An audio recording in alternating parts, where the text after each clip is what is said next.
만민들아 우리 하나님을 송축하며 그의 찬양 소리를 들리게 할지어다. 그는 우리 영혼을 살려두시고 우리의 실족함을 허락하지 아니하시는 주시로다. 하나님을 찬송하리로다. 그가 내 기도를 물리치지 아니하시고 그의 인자하심을 내게서 거두지도 아니하셨도다. 아멘. 거룩하고 자비로우신 하나님 아버지, 이 예배를 통하여 홀로 영광을 받으시옵고 은혜의 단비의 말씀 신령한 젖을 저희들에게 먹여 주시옵소서. 구주 예수 그리스도의 이름으로 감사하며 기도드리옵나이다. 아멘.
전능하사 천지를 만드신 하나님 아버지를 내가 믿사오며 그 외아들 우리 주 예수 그리스도를 믿사오니 이는 성령으로 잉태하사 동정녀 마리아에게 나시고 본디오 빌라도에게 고난을 받으사 십자가에 못 박혀 죽으시고 장사한 지 사흘 만에 죽은 자 가운데서 다시 살아나시며 하늘에 오르사 전능하신 하나님 우편에 앉아 계시다가 저리로서 산자와 죽은 자를 심판하러 오시리라.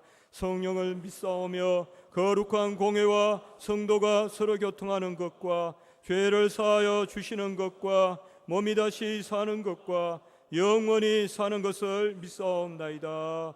아멘.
구세주 기리세 참된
살아계신 하나님 아버지, 그 은혜와 사랑에 감사와 찬양을 올려드립니다. 죄로 인해 죽었던 우리들을 구원하여 주셔서 하나님의 거룩한 자녀 삼아 주시고 이 땅 가운데에서 하나님 나라 바라보며 주님 따르는 믿음의 길 가게 하시니 감사합니다. 또한 아무런 자격 없고 조건 없는 우리들을 영혼을 인도하는 목자요 맡겨주신 양무리들에게 꼴을 먹이는 말씀 사역자로 불러주셔서 준비시켜 가시니 감사합니다.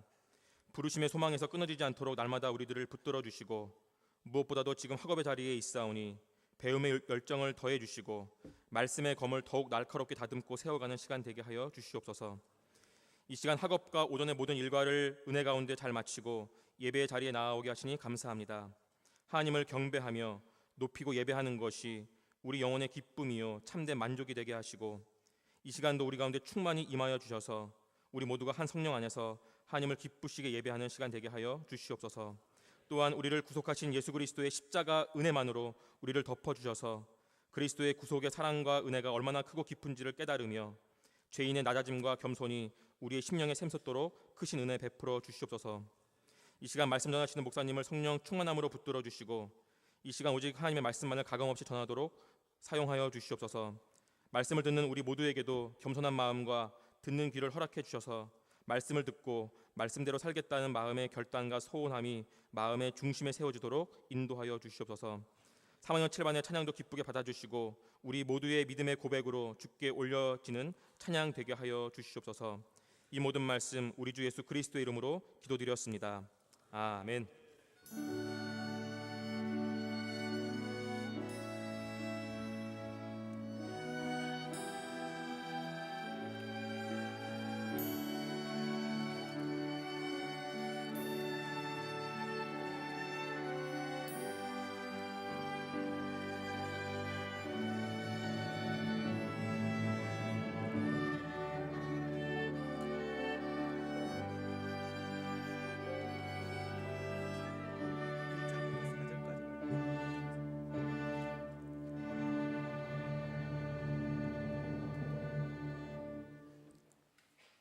이 시간 내려주시는 하나님의 귀한 말씀은 창세기 12장 1절로부터 4절까지입니다.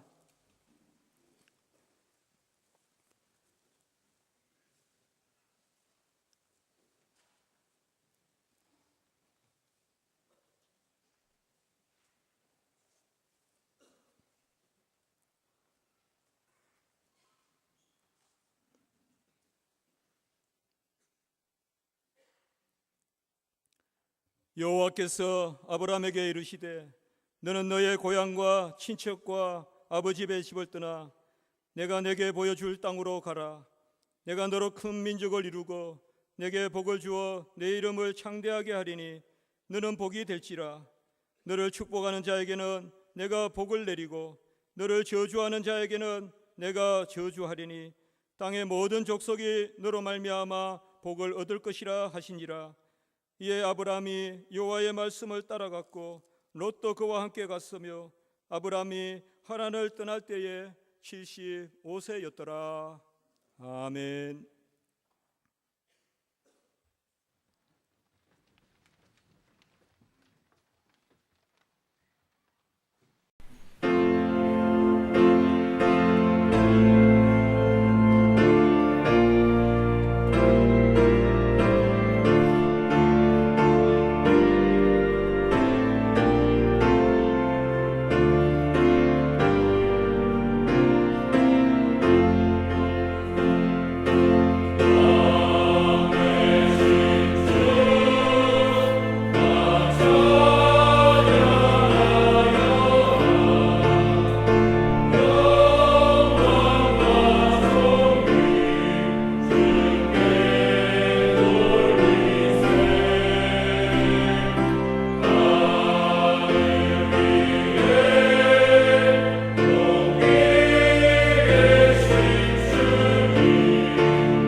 여러분 반갑습니다.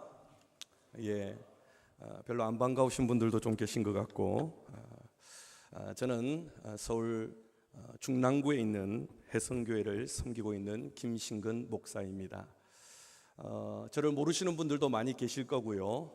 또 저를 아시는 분들은 아마 교사 강습회에서 또는 어린이 부흥회에서 또는 청소년 부흥회에서 저를 만나보신 분들이 많이 계시리라고 생각을 합니다. 저는 소위 대형교회 담임 목사는 아닙니다.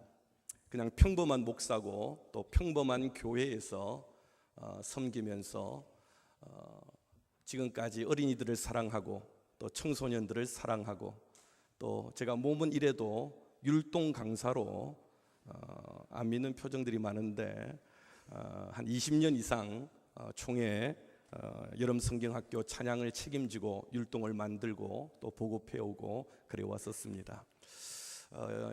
제가 신대원을 졸업한 지 꼭 20년이 되어서 올해 이제 홈카밍데이 호스트로 몇 주 전에 와서 여기 섬기고 또 돌아갔었습니다.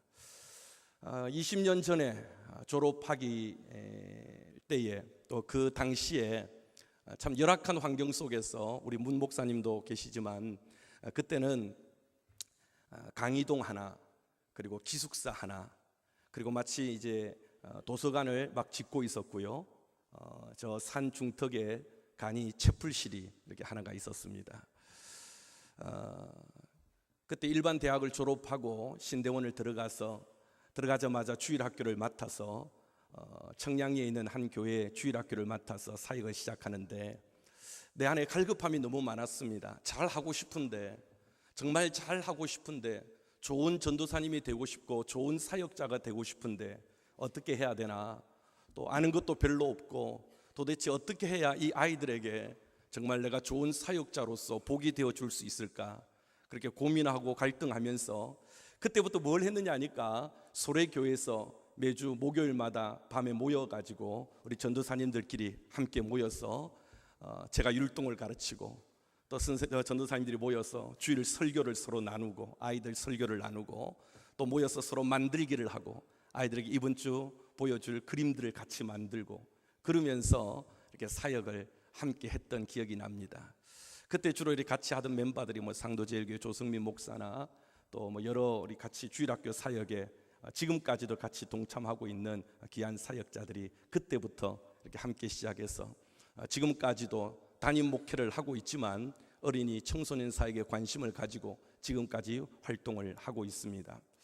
10년 전에 제가 섬기고 있는 교회 담임 목사로서 위임식을 하는 날 그때 제가 저보다 10살 어린 마누라하고 그 당시 저에게 아들이 5살짜리 꼬마애가 하나가 있었는데 지금도 아들은 하나밖에 없지만 위임식 하는 날 우리 성도들과 또 우리 많은 친지들과 또 많은 사람들 앞에서 예배를 드리고 나서 담임 목사님 나오셔서 이제 인사 말씀해 주시겠습니다 할 때 저와 우리 집사람과 우리 꼬맹이가 셋이서 앞에 나와서 율동을 했습니다.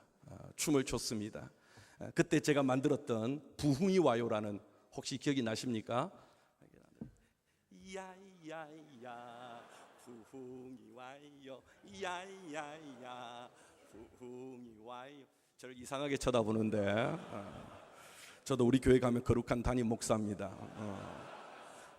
그런데 이렇게 춤을 추고 율동을 하고 나니까 전부 다 그냥 웃고 전부 다 뒤로 넘어가는 거예요. 장로님들 권사님들하고 막 탕나자빠지고 난리가 난 거예요.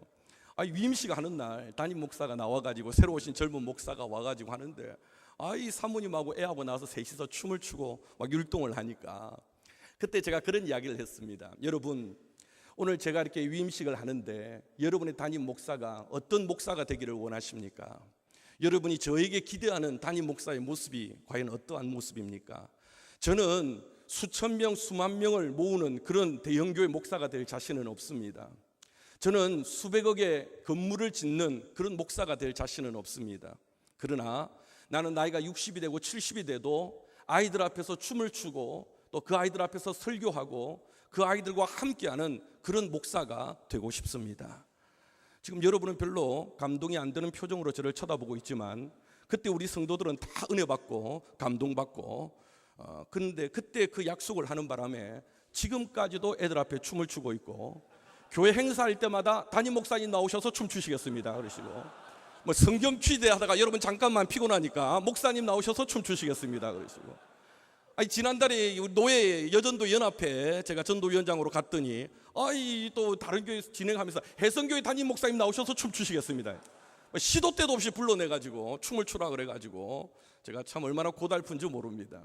그런데도 아이들 앞에 춤을 추고 아이들 앞에 설교를 하고 할 때가 너무 즐겁고 행복합니다.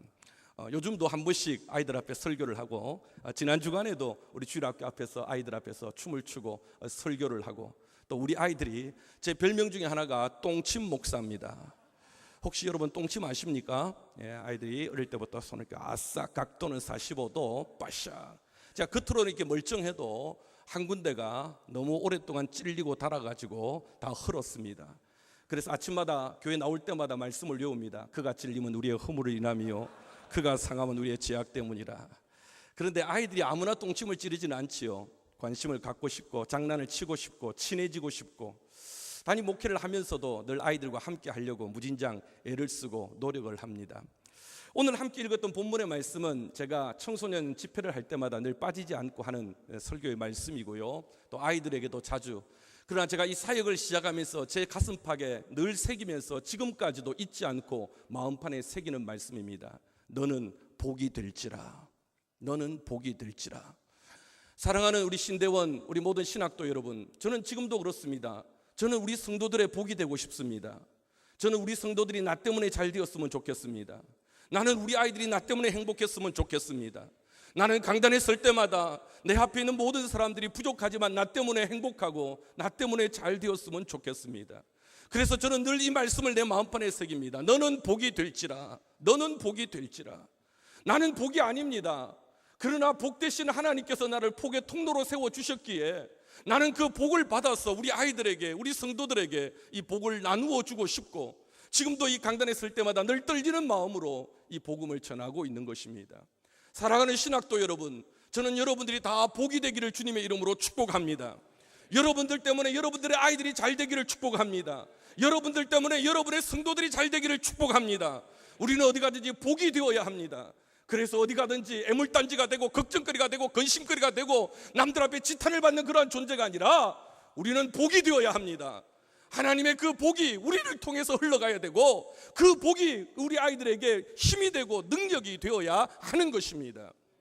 오늘 우리는 창세기 12장 1절을 접근을 해볼 때에 우리가 잘 아는 것처럼 아브라함은 축복의 사람이었고, 또 그는 하나님께서 얼마나 큰 복을 주셨든지 네가 밟는 땅을 다 너에게 줄 것이며 너의 후손들이 하늘의 별처럼 바다의 모래알처럼 창대할 것이다. 내가 큰 민족을 이루고 너희가 축복의 통로가 될 것이다.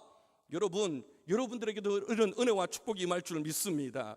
그런데 여러분, 신기하게도요, 이 아브라함이 그런 축복의 사람이고, 믿음하면 아브라함, 축복하면 아브라함인데, 오늘 7반 찬양 참 잘했습니다. 제가 특별히 은혜를 받았습니다. 왜냐니까 제가 7반이었거든요. 그래서 얼마나 은혜가 되든지. 그런데 여러분, 그거 아십니까?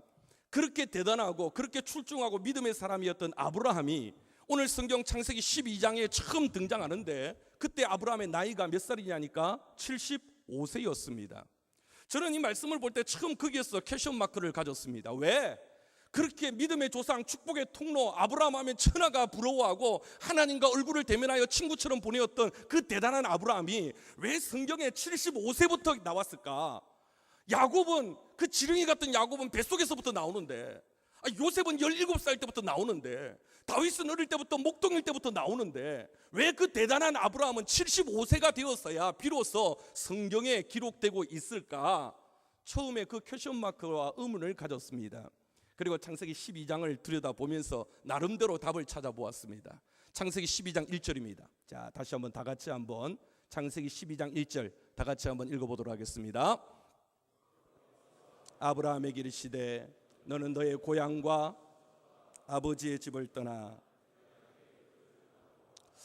오늘 창세기 12장에 이 축복의 사람, 믿음의 조상 아브라함이 처음 등장하면서 시작을 이렇게 시작합니다. 여호와의 말씀이 아브라함에게 이르시되. 사랑하는 우리 신학도 여러분, 사랑하는 우리 후배 여러분, 아브라함이 그 축복의 사람, 믿음의 사람이 성경에 처음 시작할 때에 그의 시작은 이렇게 시작합니다. 여호와의 말씀이 아브라함에게 이르시되. 사랑하는 성도 여러분, 오늘 우리에게 중요한 것은 하나님의 말씀이 우리 가운데 임해야 합니다. 그가 축복의 사람으로, 가치 있는 사람으로, 성경에 기록될 의미 있는 사람으로 첫 출발은 그에게 하나님의 말씀이 임하고, 하나님을 그가 경험하면서부터 그는 축복의 사람으로, 성경에 기록되는 사람으로, 의미 있고 가치 있는 사람으로 시작하게 되었다라는 것입니다. 성경은 그가 75년 전에 무엇을 하고 살았는지를 기록하고 있지는 않습니다. 왜냐하니까 그는 그 75년의 인생은 성경에 기록될 만한 가치 있는 인생이 아니었기 때문입니다. 그가 뭘 했는지, 어떻게 살았는지. 그러나 그에게 하나님의 말씀이 임할 때에, 그가 하나님을 경험하기 시작할 때, 그는 성경에 기록될 수 있는 가치 있는, 의미 있는 사람으로 시작되었다라는 것입니다. 우리의 인생이 언제부터 가치가 있습니까? 저와 여러분에게 하나님의 말씀이 임할 때인 줄 믿습니다. 우리가 하나님을 경험하고 하나님의 말씀이 우리 가운데 임할 때에, 목사라고 늘 가치 있는 인생일까요? 전도사라고 늘 가치 있는 인생일까요? 아니요. 하나님의 말씀이 우리 가운데 임하고 하나님의 말씀이 우리 가운데 살아있을 때에 우리는 복의 사람으로, 가치 있는 사람으로 출발하게 되는 줄 믿습니다. 사랑하는 성도 지체 여러분, 여러분을 이 신학, 이 선지 동산에서 하나님의 말씀을 늘 가까이 하고 그 말씀이 여러분 마음판에 온전히 새겨져야만 우리가 축복의 사람으로서 이 말씀을 우리 성도들에게, 우리 아이들에게 온전히 흘려줄 수 있는 것입니다. 하나님의 말씀이 그에게 임해야 된다라는 것입니다. 저는 이 말씀을 붙잡을 때 막 감격이 있었습니다. 하나님의 말씀이 나 가운데 임할 때에, 내 속에 임할 때에, 나는 부족한데, 나는 연약한데, 난 자신이 없는데, 이 말씀을 볼 때마다 늘 마음속에 늘 뜨거운 열정과 기쁨이 생겨납니다. 여러분, 제 별명 중에 하나가 하루살이 목사입니다. 혹시 제가 왜 하루살이 목사인지 잘 모르시겠죠? 우리 애들이 저보고 그럽니다. 목사님, 하루 살다가 말살한 것 같아요. 먼 설교를 하는데 그렇게 소리를 지르고 입에 개거품 물고 침을 튀겨가면서 육수를 흘려가면서 하루 살다가 말살한 것 같답니다. 저는 새벽 기도회 때도 새벽에도 이렇게 설교를 합니다. 소리를 질러댑니다. 처음에는 우리 성도들이요, 아이고 젊은 목사 뭔 소리를 지르나 해가지고요, 전부 졸지 않고 막 째려보고 쳐다보고 하더라고요. 한 1년 2년 지나니까 그 속에서도 졸고 자빠져 있는 사람들이 있더라고요. 익숙해지니까. 하나님의 말씀이 제 가운데 임할 때 내 가슴 속에요, 가슴이 막 뜁니다. 저는 지금도 그렇습니다. 저는 강단에 설 때마다요, 내 가슴이 뛰는 것을, 그 가슴이 뛰는 그 열정을 늘 가지려고 애를 씁니다. 목사로서 강단에 서는데, 설교를 위해서 강단에 서는데 내 가슴이 뛰지 않고 내 심장이 뛰지 않을 때, 의무적으로 습관적으로 서서 그냥 말씀을 읽고 준비된 원고를 읽고 있을 때 그처럼 비참하고 초라한 그런 느낌을 가질 때가 얼마나 자주 있는 줄 모릅니다. 저는 신학교를 다닐 때 처음 주일학교를 맡아가지고 늘 학교 앞에서 전도를 하면서 제 또 다른 별명 중 하나가 호루라기 목사였습니다. 아마 제 강의나 집회를 들어보신 분들은 아시겠지만 제 별명이 호루라기 목사였습니다. 웬고하니 제가 초등학교 앞에서 한 4, 5년을 호루라기를 불면서 교통정리를 했었습니다. 제가 처음에 학교 앞에서 선생님을 데리고 초등학교 앞에 나가니까 막 동네 교회들은 다 나와서 전도를 합니다. 그래서 전도제를 나누어주고 사탕을 나누어주고 초콜릿을 나누어주고, 그것도 국산도 아니고 중국산으로 막 나누어주면서 막, 그러니까 학교 선생님들이 굉장히 싫어하더라고요. 아니, 선생님들이 교회마다 나와가지고 학교 앞에서 막 진을 치고 이러고 하니까 제가 그래서 어느 날 가만 지켜보고 있으니까 2학년 선생님이 애들을 데리고 딱 나오는데 입구 앞에서 그러는 거예요. 애들한테, 얘들아 너희들 밖에서 주는 거 받지 마. 너 그거 받으면 안 돼. 그거 불량식품이야. 그거 받으면 안 돼. 그 선생님하고 인사하고 그냥 건널목 건너서 빨리 집으로 곧장 가야 돼. 이러고 있는 겁니다. 이 학교 앞에서 애들을 만나려고 기다리고 있는데 그렇게 야단을 치고 있는 선생님을 보면서, 야, 이건 아니다. 그래가지고 그때부터 제가 뭘 했냐니까 학교 앞에서 호루라기를 불면서 교통정리를 하기 시작했습니다. 가만 지켜보니까 애들이요, 아침에 등교할 때는 어머니들이 나와서 교통정리를 하는데 마치고 나갈 때는 안 하더라고. 그래서 저건 내가 해야겠다. 그래서 제가 호루라기를 불고 우리 선생님들은 교통정리 이렇게 깃대를 오르락내리락 하면서 교통정리를 하기 시작했습니다. 멀쩡하게 덩치 큰 전도사님이 나와가지고 호루라기를 불고 막 그러니까요, 애들이 처음에는 나를 전부 다 이상하게 쳐다보더라고요. 아이고, 호루라기 딱 부르는데 어떤 애들 막 째려보고요, 어떤 애들은 와가지고 발로 탁 차고 가고요. 그러면서 교회 안 가? 그러고 도망가는 거예요. 내가 지보고 교회 나오라 했나? 그런데 전도사님이라니까, 목사님이라니까, 제가 애들이 혹시 내가 목사인지 모를까봐 명찰도 큰 걸 달고 목사 김신건 딱 달고 호루라기를 딱 불었거든요. 그러니까 이놈들이 와가지고 발로 딱 차더니 교회 안 가? 그러고 놀리고 도망가는 거예요. 요즘 애들이요, 그때나 지금이나 얼마나 버릇없고 예의 없는 아이들이 많이 있던가. 어떤 애들은 와가지고요, 목사 뭐해? 이러더라고요. 아니 초등학교 2학년짜리 여자아이가 와가지고 목사 뭐해? 그러더라고요. 제가 하도, 저도 이쪽 한 성깔 하거든요. 저도 저희 우리 교회 교육자들한테 항상 강조하는 게 예의를 지켜라. 항상 예의를 강조하는데 버릇없고 무례한 건 제가 참 싫어하거든요. 그런데 이 2학년짜리 여자애거든요. 발로 딱 차더니 목사 뭐해? 그러길래 제가 하도 화가 나가지고, 야! 너 임마 왜 이렇게 말버릇이 없어? 목사님 보고 목사가 뭐야? 임마 너 목사 뭐? 너 임마 스님 보고 그래 이놈 새끼야? 막 야단을 쳤습니다. 그랬더니 이놈이 한다는 소리가, 나 버릇 없는지 이제 알았어? 또 이러고 앉아 있는 겁니다. 요즘 애들은요 얼마나 말을 잘하는가. 한 분은 와가지고 초등학교 5학년짜리 남자애가요, 제가 한참 교통 정리를 하고 있는데 팔짱을 딱 끼고 저를 딱 세피하게 쳐다보더니요, 한참 쳐다보더니 투벅투벅 걸어오더니 저한테 한마디 합니다. 아저씨 쪽팔리지요? 딱 그래요. 막 뒷골이 확 당기는 겁니다. 딱 째져보면서, 에이 아저씨 쪽팔리지요? 딱 그러는 겁니다. 너무너무 화가 나고 열이 받아가지고 한마디 했습니다. 그래 야 이놈의 새끼야, 쪽팔린다 이놈의 새끼야. 너 같으면 안 쪽팔리겠나? 목사님이 나와서 교통정리하는데 이놈 새끼들 발로 차고 가고 이놈들 막 목사 그러고 너 같으면 안 쪽팔리겠나? 한참 호통을 쳤더니 이놈이 한다는 소리가, 그런데 왜 해요? 그럽니다. 그래서 제가 한마디 했습니다. 야, 목사님이 바쁜 사람이다.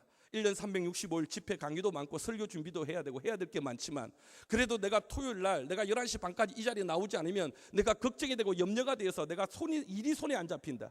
혹시 너희들이 사고나 나지 않을까? 혹시 내가 빠지면 너희들 주일날 결석하진 않을까? 내가 이 자리에 비우면 옆에 교회 전도사님이 내 자리에 빼앗지는 않을까? 내가 막 걱정이 되고 염려가 돼서 내가 막 비우질 못한다 이놈의 새끼야. 야단을 쳤습니다. 그랬더니 애들이 하고 또 갑니다. 애들이 말귀를 알아듣습니까? 못 알아듣지요. 그리고 나면 11시, 12시가 조금 넘으면 우리 고등부 선생님들 데리고 또 여자 고등학교 앞으로 갑니다. 여러분 그거 아십니까? 대한민국의 56.2%가 여자 고등학교가 언덕 위에 있다는 사실을 혹시 알고 계십니까? 언덕 밑에서요 사탕 들고 초콜릿 들고요, 벌써 그것도 10수년 전 이야기지요. 사탕 들고 초콜릿 들고 우리 선생님들하고요 기다리고 있습니다. 그러면 12시 반 1시가 되면요 저 언덕 위에서 1학년 2학년 여자아이들이요 무다리를 내놓고 저 언덕 위에서 쫙 내려옵니다. 그러면 그 밑에서요 얘들아 안녕, 얘들아 안녕. 진짜 쪽팔립니다. 여학생들이요 본 척도 안 합니다. 애들이 자기 책 보고 mp3 듣고요 막 그냥 뭐 본 척도 안 하고 지나갑니다. 그런데 어떤 여자애들은요 덩치 이런 애가 산 같은 애들이요 저 언덕 위에서 목사님 하고 내려옵니다. 무섭습니다. 그런 애들 내려오면요 사탕 초콜릿 통째로 들고 도망가고 그럽니다. 어떤 애들은 와서 그럽니다. 귀에 대고, 아저씨 혹시 바바리맨 아니에요? 딱 그럽니다. 바바리맨 아시죠? 언제가 제가 기독신문에서 칼럼을 부탁해서 목사와 바바리맨 그래가지고 칼럼을 제목을 내고 그 내용을 썼던 기억이 납니다. 기자가 물어보더군요. 목사님 그렇게 바쁘시고 할 일이 많으신 분이 뭐 하려고 토요일마다 11시에 나와서 교통정리를 하고 또 여자 고등학교 앞에서 사탕을 나누고 초콜릿을 나누어 주고 바바리맨 소리 들어가면서 왜 그런 일들을 하십니까? 그때 제가 그런 이야기를 했습니다. 왜냐고요? 제 가슴이 뛰어서 그렇습니다. 제 가슴이 뛰어서 그렇습니다. 적어도 내가 이들의 지도자로서, 이들의 섬기는 사역자로서, 목사로서, 전도사로서 적어도 내가 그들 앞에 강단에 서서 하나님은 사랑이다, 나도 너희들을 사랑한다라고 이야기할 때 입버릇처럼 습관처럼 그냥 원고 속에서 보던 그런 사랑이 아니라 적어도 내가 그 아이들 앞에서 사랑이 뭔지, 그리고 내가 그 아이들 앞에 보여줄 수 있는 열정이 뭔지, 최소한의 신앙의 양심을 가지고 적어도 그들 앞에서, 학교 앞에서 그들을 만나면서 내가 그들을 사랑하고 내가 너희들을 너무나 아낀다는 걸 정말 보여주고 싶었고, 그 마음을 가지고 강단에 서서 그 아이들에게 이 말씀을 전할 때 그 말씀이 그 아이들이 이해가 되고 납득이 되고 수긍이 되기에 10수년 동안 강단에 설기 전마다 그 아이들 앞에서 춤을 추고 그 아이들 앞에서 교통정리를 하면서 그 말씀을 전해 왔던 것입니다. 사랑하는 젊은이 여러분, 사랑하는 신학도 여러분, 여러분들 강단에 설 때마다 여러분의 가슴이 뛰고 있습니까? 정말 하나님의 말씀을 여러분 들고 설 때마다 여러분의 심장이 뛰고 있습니까? 성지동산을 여러분 수업을 마치고 토요일날 학집으로 가서 여러분 교회로 가서 내일 우리 아이들을 만날 생각에, 또 우리 아이들을 이번 주 만날 생각에 설레임과 긴장과 떨림이 여러분 가운데 정말 있습니까? 토요일 밤 잠을 이루지 못하면서 내 아이들을 위해서 말씀을 준비하고 내 아이들을 위해서 그 이름을 부르면서 눈물을 쏟으면서 내가 만날 그 아이들을 기대하면서 여러분 가슴 설레이며 주일을 맞이해 본 적이 언제였습니까? 있기는 있었습니까? 지금도 있습니까? 저는 떨리지 않는 심장으로 설 때, 성령이 내 안에서 감동하지 않는 강단에 설 때마다 늘 내 자신의 초라함을 느낍니다. 늘 내 자신의 부끄러움을 느낍니다. 바쁘다고요. 할 일이 많다고요. 해야 될 것이 많아서 준비를 못했다고요. 우리 아이들은 실험 대상이 아닙니다. 우리 성도들은 내 실수를 그냥 듣고만 앉아있는 그런 실험 대상이 아닙니다. 오늘 우리의 가슴이 얼마나 뛰고 있으며 우리의 심장이 얼마나 뛰고 있으며 내 아이들을 향해, 내 성도들을 향해 얼마나 떨리는 심정으로 이 강단에 서고 있는가. 여호와의 말씀이 아브라함에게 임할 때 그의 심장이 뛰고 그의 가슴이 뛰고, 나이가 중요한 게 아니라니까요. 75세가 중요한 게 아니라니까요. 오늘도 여러분이 일찍 부름을 받았든 늦게 부름을 받았든 오늘도 여러분의 가슴 속에 축복의 사람으로서 성령께서 여러분의 가슴을 뛰게 하기를 주님의 이름으로 축복합니다. 여러분의 심장이 뛰기를 축복합니다. 여러분의 피가 끓기를 축복합니다. 그러지 않고 사역에 임하지 마십시오. 돈벌이가 좀 될 것 같습니까? 좀 남들이 화려하게 보고 박수 쳐주고 목사님 목사님 하니까 좋아 보입니까? 천만에요. 천만에요. 오늘 우리가 보게 되기 위해서 우리 가운데 열정이 회복되어야 될 줄 믿습니다. 주님은 열정이셨습니다. 그분은 이 땅에 오실 때마다, 그 이 땅에 오셨을 때 그 가슴이 뛰는 그 십자가를 생각할 때마다, 또 우리 영혼들을 생각할 때마다 잠자는 자, 죽은 자, 주님께서는 이 땅에 계시면서 제대로 주무시도 졸지도 못하시고 모든 성과 모든 촌을 다니면서 가난한 자들과 병든 자들과 찾아오는 이들을 외면하지 아니하시고 그들을 향해서 열정으로 그 모든 것들을 전하셨고 역사를 베풀어 주셨던 것입니다. 오늘 우리 가슴이 뛰어야 됩니다. 우리 심장이 뛰어야 됩니다. 그러고 나서 두 번째 보니까 여호와의 말씀이 아브라함에게 이르시되 너는 너의 고향과 친척과 아버지의 집을 떠나라고 이야기를 하십니다. 축복의 사람으로 아브라함을 부르시면서 주님께서 먼저 이야기하신 것은 너는 너의 고향과 친척과 아버지의 집을 떠나라는 겁니다. 네가 75년 동안 살았던 그 메소포타미아 문명의 그 비옥한 초상들 지역에서 우상을 만들며 살아왔던, 그리고 잘 먹고 잘 살았지만 네가 하나님의 사람으로, 축복의 사람으로 거듭나기 위해서는 그 모든 것들로부터 떠나라는 것입니다. 떠나지 않고서는 우리에게서는 복의 사람이 될 수 없습니다.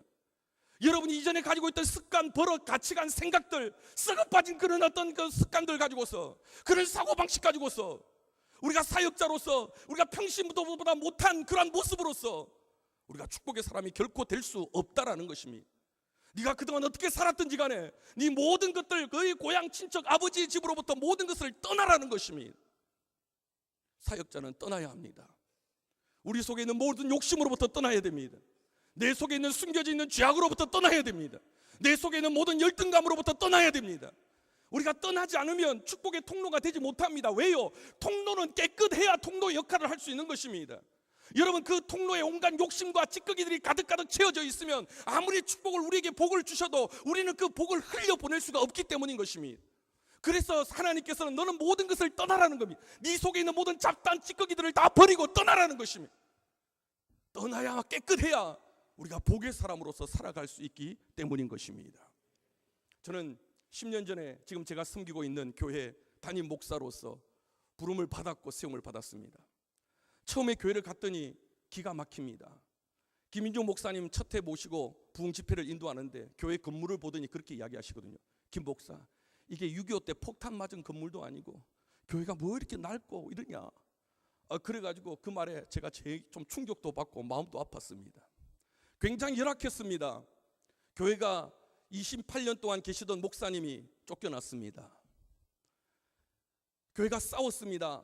장로님들 파와 집사님들 파와 6개월 이상을 싸웠습니다. 교회 새로운 건물을 짓기 위해서 그 속에서 여러 가지 갈등이 있는 가운데 6개월을 싸우고, 그래서 성도들이 절반 이상이 나가버렸습니다. 자기들끼리 나가서 교회를 개척했습니다. 교회를 가보니까 여러분, 나이 드신 분들만 나와 모여 있는 겁니다. 이렇게 교적부를 챙겨보니까 전도회가 2개가, 남전도회가 2개가 남아 있습니다. 1남전도회, 2남전도회. 기준이 60세 이상 1남전도회, 60세 이하 2남전도회. 제가 보면서 하나님, 저는 늘 이제껏 청소년 사역, 어린이 사역만 해왔고 앞으로 내가 젊은이 사역만 하겠다고 꿈꾸고 기도하고 이제까지 왔는데, 하나님 왜 제게 이런 낡은 교회, 이런 늙은 어른들만 있는 교회, 상처 입은 교회, 교회가 쪼개어져 가지고 빚덩이 위에 서 있는 교회, 왜 저를 이곳에 부르시고 이곳에 와서 저를 선을 보게 하십니까? 제가 처음 설교를 하고 나서, 제가 집이 그때 부산이었습니다. 부산으로 내려가면서 집사람에게 문자를 보냈습니다. 여보, 여긴 아니다. 여긴 아니다. 이건 내가 그동안 20년 동안 기도하던 교회가 아니다. 나는 청소년, 어린이들 미래를 위해서 꿈하고 사역을 가지고 왔는데 이 교회는 지금 늙은 사람들만 있고 빚더미만 있고 교회가 싸워가지고 상처만 있고, 야, 이건 아니다. 이건 아니다. 내려가면서 문자를 보냈습니다. 이거 아니다. 여보, 다시 기도해라. 문자를 보냈죠. 집에 가서 집사람과 또 이야기를 나누고 기도를 합니다. 저희 집안에 가훈이 있습니다. 우리 아버님께서 어릴 때부터 늘 하셨던 가훈이 있습니다. 그게 뭔고 하니, 여자 말 잘 들으면 손해 안 본다. 그래서 우리 집안은 여자 말을 잘 들어야 된다는 것이 집안의 가훈입니다. 어머니 말, 마누라 말, 내비게이션 안내양 말, 항상 이 세 가지 말은 잘 들어야 된다라고 항상 우리 집이 가훈으로. 우리 집사람이 오랫동안 기도를 하더니 저에게 이런 이야기를 하더군요. 목사님, 우리가 교회를 가리지 맙시다. 목사님, 우리가 교회를 가리지 맙시다. 어디가 더 좋은지, 어디가 더 사례를 많이 주는지, 자녀 교육하기에 어디가 형편이 더 좋은지, 목사가 우리가 그렇게 싸구려처럼 우리가 교회를 가리지 말고 지금 당장 우리를 가장 필요로 하는 곳에, 지금 당장 우리를 찾는 곳에, 지금 당장 우리에게 와달라고 부탁하는 곳에 우리 그곳을 갑시다. 그게 목회자가 아닙니까? 저는 어떨 때 보면 우리 집 사람이 저보다 더 목사 같습니다. 그래가지고 부담스러울 때가 너무나 많습니다.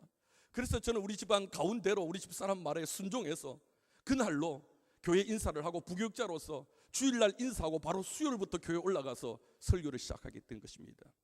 남들은 담임 목사 가기 전에 한 달, 두 달 안식도 하고 휴식도 하고 재충전도 하고 한다는데 저는 주일날 인사하고 수요일부터 가서 설교를 했습니다.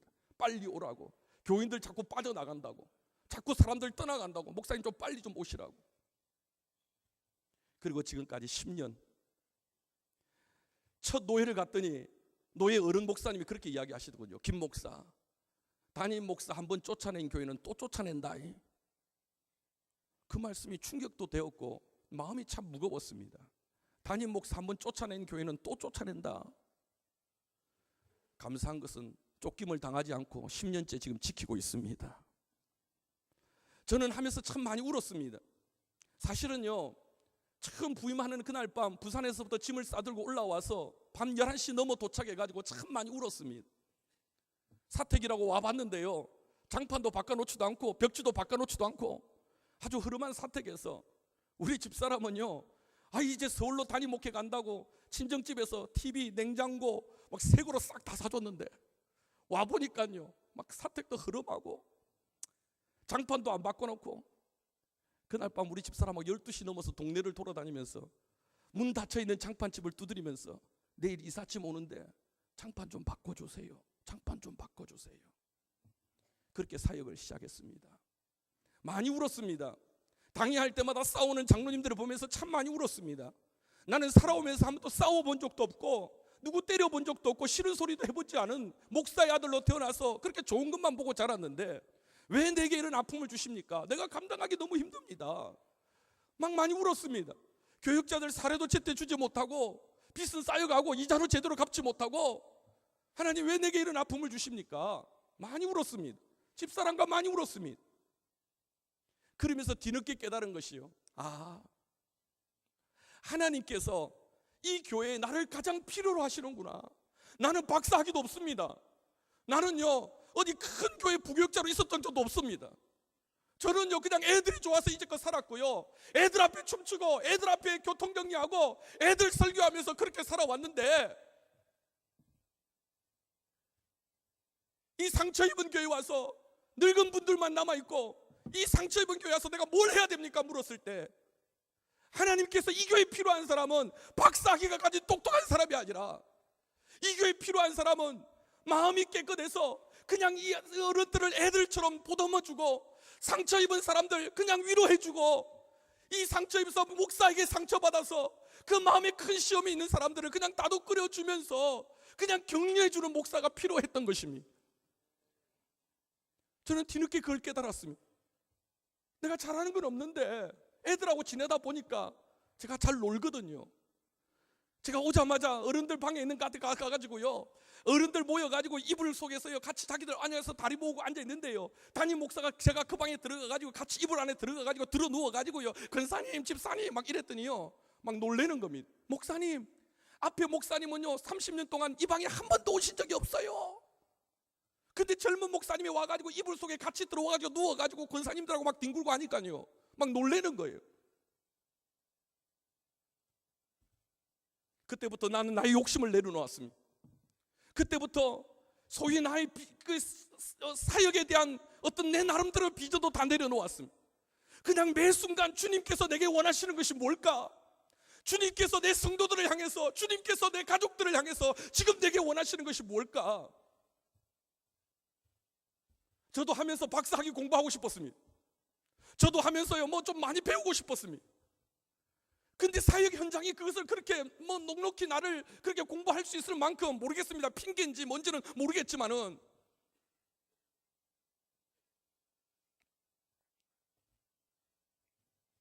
너의 고향과 친척과 아버지의 집을 떠나라. 하나님이 부르심 앞에서 내 욕심도 내려놓고 내 야망도 내려놓고 내 체면도 내려놓고 하나님이 부르시면 가야 합니다. 사랑하는 우리 젊은 신학도 여러분, 하나님이 부르시면 가야 합니다. 아골골짝 빈들에나 사망의 엄침한 골짜기라도 주님 부르시면 가야 합니다. 언제가부터 왜 그렇게 여러분들 교회를 따지고 사례를 따지고 도시 시골을 따지고 내가 앞으로 담임 목사 갈 때 이것이 얼마나 나에게 힘이 되고 백이 될 수 있을 것인가? 언제부터 우리는 그것을 계산하고 따지고 있지는 않습니까? 우리 싸구려 목사가 되지 맙시다. 싸구려 목회자가 되지 맙시다. 내게 맡겨주신 양떼 하나를 위해서 내 목숨을 걸고 그것이 어디든지 간에 주님이 부르시면 갈 수 있는 사람이 되어야 될 줄 믿습니다.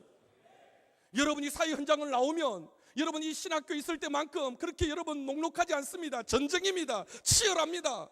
여러분 죄송한 이야기지만 성도들이 양같이만 그렇지 않습니다. 좋을 때는 양이지만요 그 양이요 언젠가는 뒤통수를 치고 가슴에 비수를 꽂고 쫓아내고 살벌합니다. 그렇게 만만하게 보이십니까? 아니요. 제가 사역을 해보니까요 한 교회 10년 이상 계신다는 그 자체만 해도 정말 대단하고 존경할 만하는 걸 고개를 숙여 인정을 합니다.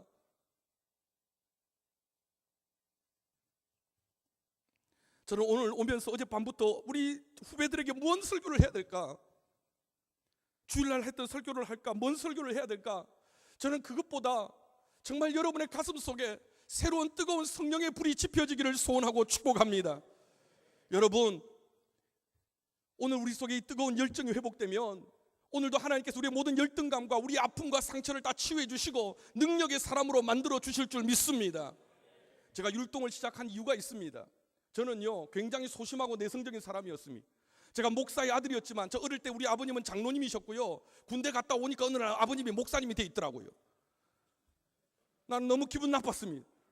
아들한테 전혀 의논도 안 하고, 그리고 교회를 개척해가지고요 큰아들 돌아오기만을 기다리고 있는 겁니다. 개척교회 전도사님 모실 형편도 안 되니까 우리 큰아들 돌아오면 전도사 역할 해줄 거라고 생각해가지고 나는 제대하고 나면 이제 내가 다니던 큰 교회 가면 이제 제대하고 났으니까 여자들은 다 내 거고 학교 가면 전부 다 오빠 하면서 내가 이제는 걱정 없이 할 거다 하고 꿈을 가지고 나왔는데 웬걸 초라한 개척교회 목사 아들이 되어 있는 겁니다. 그래가지고 서울에서 학교 다니면서요 여러분 월요일 되면 금요일 되면 부산까지 내려가서 주일 밤 되면 다시 기차 타고 서울 가서 학교 다니고요. 참 속상했습니다. 섭섭했습니다. 전 어릴 때부터 굉장히 소심하고 내성적인 사람이었습니다. 벌써 시간이 다 됐군요. 그렇죠 목사님? 아까 제가 말씀한 시간 죄송합니다. 마무리를 하겠습니다. 더 듣고 싶은 분들은 따로 한번 봅시다. 그것만 이야기하지요. 소심하고 내성적이 가지고요 친구들하고 어울려 놀지도 못했습니다. 늘 얼굴에 마스크 끼고요 기침하고 콜록콜록 혼자 하면서 혼자 지내고요. 제가 청소년 집회 가면 가끔 그런 이야기 합니다. 제가 고등학교 2학년 때 소풍 가가지고요 혼자서 구석에서 일기 쓰고 앉아있던 고등학교 2학년 남자애가 저였습니다. 소풍 가서 애들하고 안 놀고 구석에서 혼자 일기책 들고 와서 일기 쓰고 앉아있던 애가 저였습니다. 그렇게 소심하고 내성적인 저였는데 그때부터 교회에서요 유치부 애들 데리고서 율동을 하고 유치부 애들에게 설교를 하기 시작했습니다. 왜냐니까 유치부 애들은 내 말을 들어주더라고. 내 또래 애들은 나하고 안 놀아주는데 유치부 애들은 나하고 놀아주더라고. 그래서 그때부터 여드름쟁이 소심한 A 트리플 이 남학생이 그때부터 유치부 애들을 앉아놓고 연못가에 자라는 나는 주의 화원에 너희들 날 따라 해봐 피아노 치면서 그 율동을 가르쳐주고 그렇게 하는데 애들이 재밌게 따라하더라고요. 나는 그게 너무 신났습니다. 그 아이들이 나보고 선생님 선생님 하면서 따라하는 게 너무너무 신나고 재밌었습니다. 그때 17살 여드름투성이 내성적인 그 아이가 지금은 전국 율동협회 회장을 하고요, 교단에 여러분 연합성악교 찬양을 책임을 지고요. 믿거나 말거나 여러분, 나의 약점, 나의 소심함을 내가 가지고 살면 평생 한이 되고 열등감이 되지만 그걸 하나님께 드리면, 그걸 하나님께 맡기면 나의 약점을 강점으로 만들어 주셔서 하나님은 그걸 통해서 역사하여 주시는 줄 믿습니다. 여러분의 아픔이 있습니까? 상처가 있습니까? 여러분이 소심하고 강단에 설 때마다 울렁증이 들고 아이들 말 볼 때마다 두려움이 있습니까? 그걸 하나님께 맡기면 하나님은 나의 약점을 강점으로 만들어 주셔서 나를 통해 역사하시고 나를 통해 축복의 통로로 하나님께서 인도하여 주실 줄 믿습니다. 아름다운 사람의 남긴 자리는 아름답습니다. 화장실 멘트입니다. 제가 서울 담임 목사 올라올 때 우리 마지막 아이들과 했던 설교 제목입니다. 설교하기 전에 화장실에 가니까 딱 앉아서 큰일 보고 있는데 앞에 자막이 뜨더군요. 아름다운 사람의 남긴 자리는 아름답습니다. 제가 제목을, 얘들아 오늘 아름다운 사람의 남긴 자리는 아름답다다. 애들이 목사님 갈 때까지 제가 한마디 했습니다. 나는 너희들 마음속에 아름다운 사람으로 남고 싶다. 평생 너희들의 가슴 속에 아름다웠던 목사님, 아름다웠던 전도사님, 그 아름다운 흔적으로 나는 남고 싶다. 그리고 너희들도 내 가슴 속에 아름다운 사람으로 남아다오. 기도합시다. 하나님, 오늘 이 선지동산에 우리 젊은 사역자들을 축복하여 주시고 복의 통로가 되게 하여 주시옵소서. 축복의 사람들이 되게 하여 주시옵소서. 마음에 뜨거운 열정을 심어주시고 이들을 통하여서 하나님의 영광과 은혜와 하나님의 기쁨이 넘쳐나는 사역자들이 되게 하여 주시옵소서. 예수님의 이름으로 기도드리옵나이다. 아멘.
이제는 우리 주 예수 그리스도의 크신 은혜와 성부 하나님의 무한하신 사랑하심과 성령 하나님의 보호하심과 인도하심과 감찰하심이 하나님의 부르심 앞에 떨리는 가슴으로 두려움으로 순종하며 주의 길을 온전히 믿음으로 걸어가기를 소원하고 다짐하는 머릿속엔 사랑하는 우리 모든 신학도들 머리 위에 이제로부터 영원토록 함께 있을지어다.